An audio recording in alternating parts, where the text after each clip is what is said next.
Hey, so we are out here at the Bel Air brunch. So we got our show on October 15th, the Village Link Up. So WG Live kindly hosted a brunch for all the artists performing at the show on the 15th, man. WG in collaboration with Bel Air. DJs on the decks, beautiful vibe, man. They did a whole little buffet for man. Obviously the vegan options ain't all of that yet, but you know, it's a good look, check it out.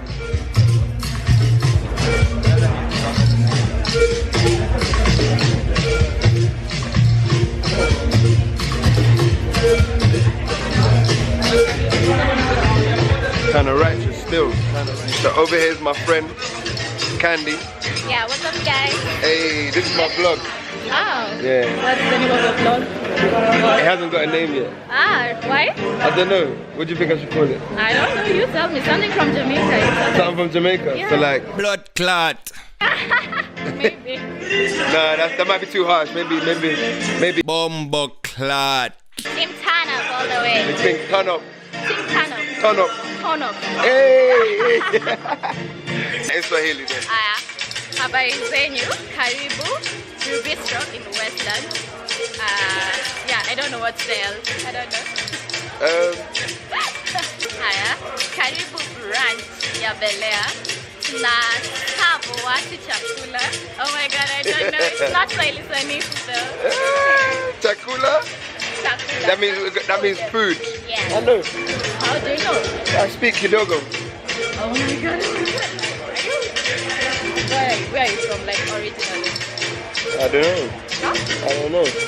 What do you mean you don't know? Well, okay, so Your parents? my parents are from Jamaica and St. Vincent. But do you know Caribbean people are Africans stolen from Africa? Oh, I think that. But they look so different from us. No, they don't. So do you know how Caribbeans got to the Caribbean? Huh? How they? Do you know how black people got to Jamaica and places like that? Yeah. You know? Yeah. How? Like, No. by boat or... No, they were taken as slaves. Oh, how they are staying Yeah. there? Oh. So they're not originated from From the Caribbean, they're actually Africans. Okay. But they were stolen from Africa and taken to the Caribbean to work as slaves. You know that, right? I didn't know that. You didn't know I know that? just some parts of the US. Caribbean, all Caribbean people I like African. are stolen Africans. You understand? Yeah, you don't record that. How's the week there? Ah!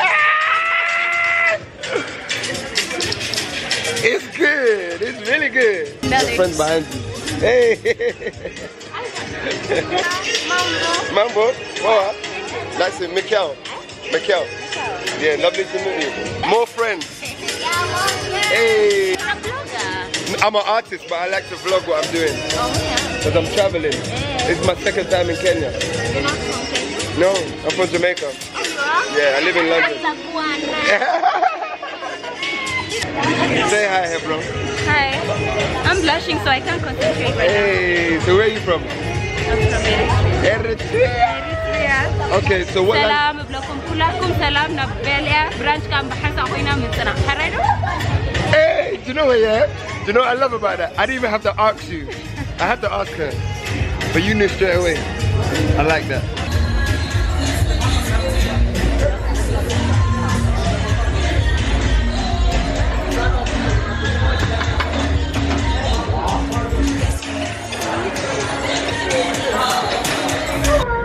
So, with that being said, are artists within their chosen music industries, you being the UK, Madani, you being Switzerland and Kenya, and Barack and Cubby, you guys being Kenya and East Africa, are artists within their chosen music industries doing enough to globalize their markets? Yes, I think I understand your question. But then before I answer, let me get a little bit of that. Thank you, my brother. Yeah, no, I feel like whether they're doing enough or not, they soon realize that the only way for them to truly maximize on their talent is to do that. Do you know what I'm saying? I feel like artists who haven't yet understood this globalization and the kind of new era that we're living in are falling behind. And old artists who had old success models are falling behind because again they don't understand that. You know, the fact that you've got Barack over here coming from the States, Madoni traveling from here to other places, me being from London and traveling to Europe and East Africa, it's because we now understand that what we're saying, even though it has a local and a very national flavor to it, it's something that relates on a much wider scale. So you no longer have to be within your immediate constituency. The world is like huge. You know what I mean? And another thing, the reason why that's great is because, you know, I know you can relate.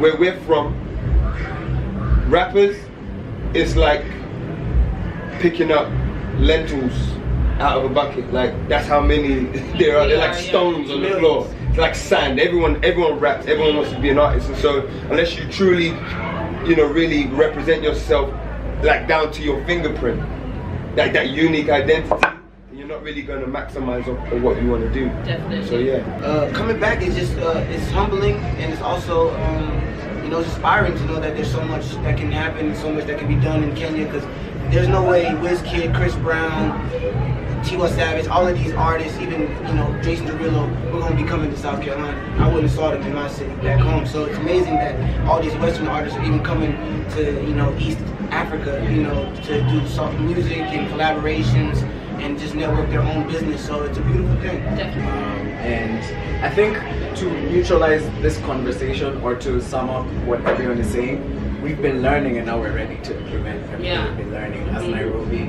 as a continent, as a people. So you have people like Barack who were born or lived outside of here but are from here, you know what I mean? MIKEL is a child of the land, but he's in the UK, Caribbean roots, and that's still African roots in some way. MDQ, I love how you said your village is Nairobi, because that painted a different narrative of the fact that, yo, this is actually a village, like a new village, you know what I mean? So we're at a place where we've been collecting all this and now we're ready to implement it.